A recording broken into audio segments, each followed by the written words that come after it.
They're all through the roof. The milk, everything is bad, and we're going to straighten it out. We're going to bring prices way down, and we'll get it done fast.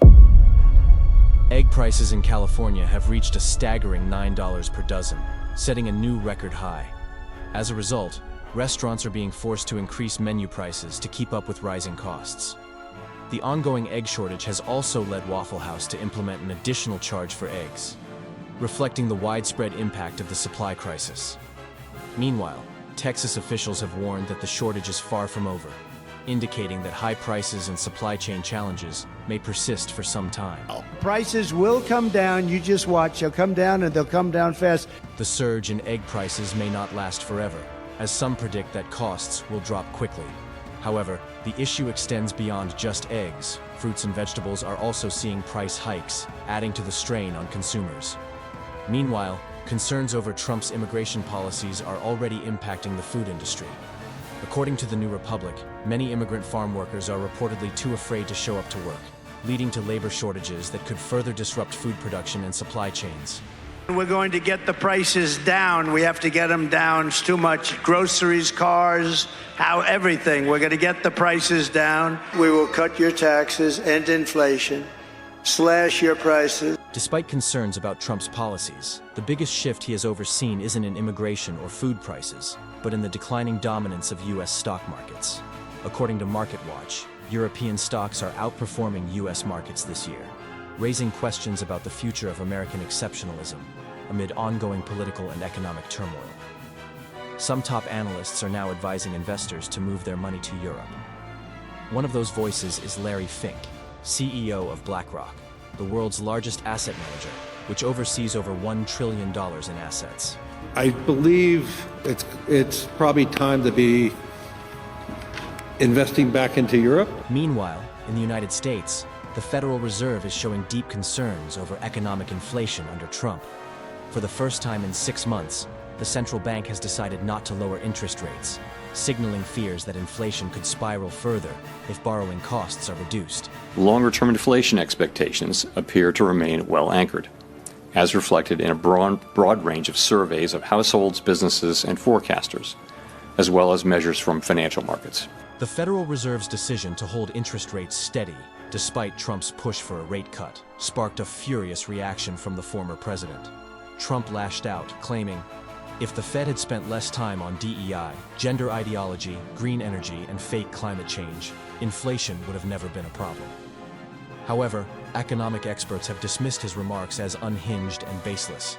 Despite the real economic challenges, Trump's approach remains the same as always: deflect blame and attack institutions, regardless of the facts. The U.S. will take over the Gaza Strip, and we will do a job with it, too.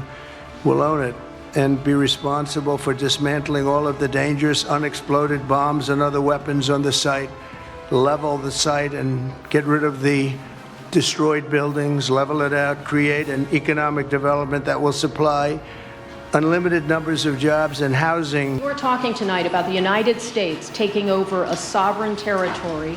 What authority would allow you to do that? Are you talking about a permanent occupation there? Redevelopment? I do see a long-term ownership position, and I see it bringing great stability to that part of the Middle East. I think it's the craziest idea I've ever heard in my life. 2 million people living in Gaza, a problem that Israel has, and now we're going to have. We want to own Gaza. We want to take those 2 million people and somehow lure them to go to Jordan or to Egypt. Neither of those countries want them. They don't need Hamas in their country. Hamas is now going to move to Egypt and to Jordan and destroy those countries. Oh, by the way, it's also going to become a new hospitality center along the Mediterranean. I mean, give me a break. Just a week earlier, following a tragic mid-air collision between a commercial aircraft and a military helicopter over the Potomac River in Washington, D.C., which claimed 67 lives, the Trump White House quickly deflected blame. Instead of addressing potential aviation safety failures, President Trump controversially attributed the disaster to diversity efforts, calling it a diversity mistake. Critics condemned his remarks as insensitive and misleading, arguing that the focus should be on investigating the real causes of the tragedy rather than pushing political narratives. Mistake. It's all under investigation. I understand that. That's why I'm trying to figure out how you can come to the conclusion right now that diversity had something to do with this crash. Because I have common sense, okay? And unfortunately, a lot of people don't. Many around the world view Donald Trump as reckless, and a recent national security scandal has only fueled those concerns. Under Trump's watch, Elon Musk has been given free rein, gaining access to sensitive information from both the U.S. Treasury Department and the Central Intelligence Agency. In a shocking breach, Musk's team recently leaked the names of undercover CIA officers through an unsecured platform, raising serious concerns about national security and the potential endangerment of intelligence personnel. I mean, this could include individuals, as pointed out, the sort of China experts, that have very specific and uncommon ethnic names or an unusual spelling of their names. And they have relocated to the Washington, D.C. area. And so the Chinese counterintelligence experts will go together and put all the pieces that they can pick out from either this unclassified email as well as from other things that are available in the digital dust as a way to identify individuals who now may be working for the CIA. So again, it can compromise the identities and compromise the future professional capabilities of these individuals who have joined the CIA, and now it looks like, since it's focused on the last 2 years, this is part of, again, the Trump administration's revenge activities against individuals that may have been hired during the Biden administration. Many Americans who voted for Donald Trump may overlook his administration's reckless handling of national security, his escalation of tensions in the Middle East, or even his exploitation of a tragic air disaster that killed 67 people.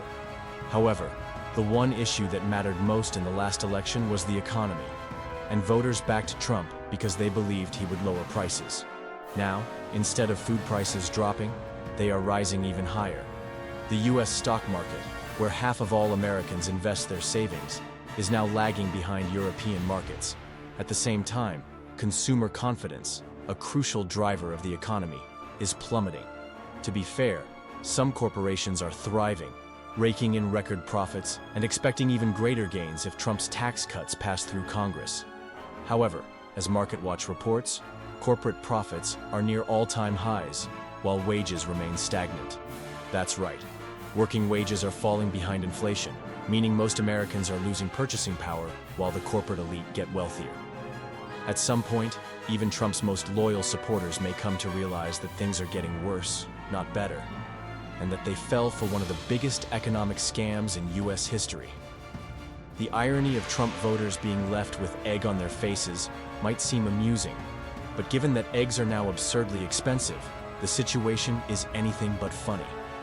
More importantly, Trump's failures on the economy, foreign policy, and national security could have serious consequences for all Americans.